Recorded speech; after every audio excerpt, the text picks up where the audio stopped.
আসসালামু আলাইকুম, কী অবস্থা? সবাই কেমন আছেন?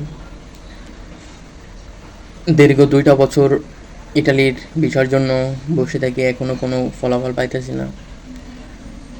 ভাই, আমরা বৈধ পথে যাইতে চাইতেছি, কিন্তু বৈধ পথে তো আমাদেরকে ভিসা দিতেছে না। আমাদের অরিজিনাল কাগজ থাকা সত্ত্বেও আমাদেরকে ভিসা দিতেছে না। আপনারা হয়তো দেখছেন নিউজ, যমুনা টিভির 2 দিন আগে শরীয়তপুরের 2 যুবক 1,28,00,000 টাকা দিয়েও লিবিয়া দিয়ে যেতে পারে না অবৈধ পথে। তো কী করবে? অবৈধ পথে যাবে না। আমরাও তো অবৈধ পথে যাওয়ার ট্রাই করতেছি, এখন বৈধ পথে যদি না যাইতে পারি। ভাই, আমাদের স্বপ্ন, আমাদের এটা এখন ইমোশন হয়ে গেছে, কী করবো?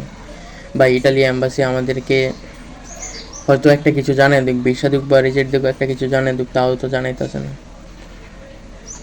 ভাই, কী বলবো? কথা বলতেছি, কষ্টতে কথা বলতে পারতেছি না, বুঝছেন আপনারা? আর আমাদেরকে নিয়ে কথা বলার মতো কেউ নেই। দিনগুলো যেন কীভাবে পার করতে আছে একমাত্র আল্লাহ জানে। আমার বয়স খুবই কম, কিন্তু কোনো নারীর নেশা পড়ে গেছে ইউরোপের নেশায়। নারীর নেশা থেকেও ইউরোপের নেশা ভয়ঙ্কর ভাই, যারা পড়ছে তারাই জানে। ডিএফএল গ্লোবালের সামনে, নাফি টাওয়ারের সামনে সকাল 8:30 বাজে। দেখেন কি পরিস্থিতি।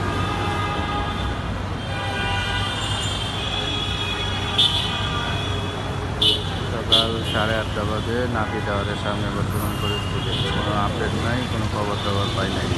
জাস্ট দেখার জন্য বা ইনফরমেশন